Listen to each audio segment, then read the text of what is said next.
வணக்கம். பணிவிட மலர் சரியில்ல. சேரன் கிட்ட அன்பு கேட்குறாங்க. அவன் எதுக்காகடா உன்னை கஞ்சா பிரச்சனையில் மாட்டி விடணும்? அவனுக்கு என்ன சம்மந்தம்? என்ன பிரச்சனையில் மாட்டி விட்டான்ட்டு கேட்கும்போது இவர் சொல்கிறார், அவன் தங்கச்சிக்கிட்ட ஒரு பிரச்சனையும் இல்லை, இந்த மாதிரி மாட்டி விட்டுட்டு இருக்கான் போல இருக்குதுன்ட்டு. அதுக்கு நான் அந்த பிரச்சனையை தீர்த்து வைக்கிறேன், இதனால் நீ எதுவும் போய்ட்டு பிரச்சனை பண்ணி வைக்காதன்ட்டு.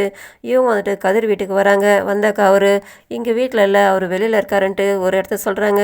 இதே மாதிரி 4-5 இடத்துல தேடி தேடி வந்துட்டு கடைசியாக ஒரு இடத்துல வந்து நிற்கிறாங்க. அந்த இடத்துல பார்த்தாக்கா சிலை இருக்குது.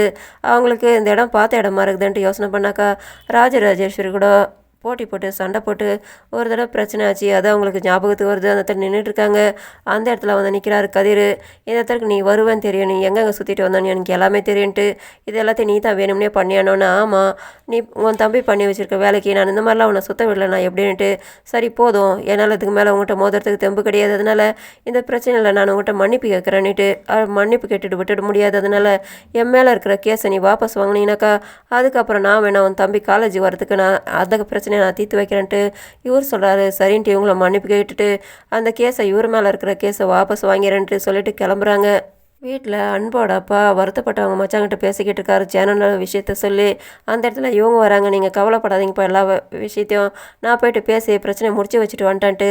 நாங்களே கவுன்சிலர்கிட்ட பேசலாம் இருந்தோம், நீங்கள் யார்கிட்டமா போய்ட்டு பேசிட்டு வந்தான்ட்டு அவங்க அப்பா மாமாவும் கேட்குறாங்க. இவங்க தயங்குறாங்க, சொல்ல மாட்டேன்ட்டு.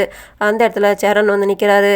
அக்கா யாரை போய் பார்த்து பேசிட்டு வந்தான்னு எனக்கு தெரியுமான்ட்டு இவங்க தடுக்க பார்க்குறாங்க. ஆனால் இவர் சொல்லிடுறாரு, அக்கா போய்ட்டு கதிரை பார்த்து தான்ப்பா பேசிட்டு வந்திருக்காங்க.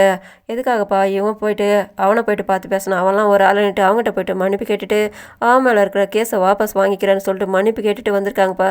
எதுக்காகப்பா அக்காவோட கௌரவத்தை இந்த மாதிரிலாம் அவங்ககிட்டலாம் போய்ட்டு விட்டு கொடுத்துட்டு நான் படிக்கணுமா, எனக்கு வேணாப்பா பேர்பட்ட படிப்புன்ட்டு இவர் போய்ட்டு டிசி வாங்கிட்டு வந்துடுன்ட்டு கிளம்புறாரு. அவங்க அப்பா தடுக்கிறாரு, போகிறேன்றாரு. அதனால் அவங்க அப்பா அவருக்கு ஒரு அறை கொடுக்குறாரு. ஏன்டா உனக்கு அந்த படிப்பு சாதாரணமாக கிடச்சிச்சின்ட்டு நீ இது போய்ட்டு டிசி வாங்கிட்டு வரேன்னு சொல்கிறேன், உனக்கு அவங்க அக்கா எவ்வளோ இழந்திருக்கா தெரியுமாடான்ட்டு இவர் போய்ட்டு ஃபைலுங்களாம் எடுத்து வந்து செதற விடுறாரு. அதை பார்த்துட்டு அவர் ஷாக்காக, என்னப்பா இதெல்லான்ட்டு, உங்கள் அக்கா உனக்காக எவ்வளோலாம் விட்டு கொடுத்துருக்கா தெரியுமா? இவர் சொல்கிறாரு, அவள் 10ஆம் கிளாஸ்லேயே ஸ்கூல்லேயே ஃபஸ்ட்டு, மாநிலத்திலே +2ல் ஃபஸ்ட்டு, அவளுக்கு எத்தனையோ ஆஃபர் வந்தது, என் காலேஜில் சேரு உன் காலேஜில் சேருன்ட்டு எல்லாருமே ஆளாளுக்கு கூப்பிட்டாங்க. அவள் அங்கெல்லாம் போல்.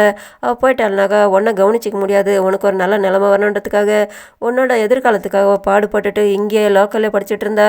அப்படி இருந்தால் அவள் எதுக்காக இங்கே டீச்சராக போய்ட்டு படிச்சுட்டு இருக்கான்ட்டு அதெல்லாம் கூட உனக்கு யோசனை பண்ணாமல் நீ உன் பாட்டுக்கு போய்ட்டு இப்படி பேசுறியடான்ட்டு அவர் எல்லாத்தையுமே பழசெல்லாம் சொல்கிறாரு. அது கேட்டு இவர் ஷாக்காகிறாரு. ஆனால் அவள் எதுக்காக இவ்வளோ தூரம் பண்ணிக்கிட்டு இருக்கா, உனக்காக தானே, அவள் கல்யாணத்தை கூட தள்ளி போட்டிருக்காளான்ட்டு. அது கேட்டு அவர் ஷாக் ஆகிறாரு. இவ்வளோ தூரம் விஷயம் நடந்திருக்குதுன்னா இதெல்லாமே உனக்காக தான் செஞ்சுட்டு இருக்கா, அவளை பற்றி புரிஞ்சிக்காம இது மாதிரி சடார்னு இப்படி பேசிட்டேடான்னுட்டு அவர் நடந்த விஷயங்க பழசெல்லாம் சொல்கிறார். அது கேட்டு அவர் உருகி போகிறாரு. ப்ரோமோவில் இவர் வந்துட்டு அவங்க அக்கா கிட்ட மன்னிப்பு கேட்டு நீங்கள் கல்யாணத்துக்கு ஒத்துக்கணுன்ட்டு இவர் சம்மதம் வாங்குறாரு. இதோட முடியுது. நன்றி, வணக்கம்.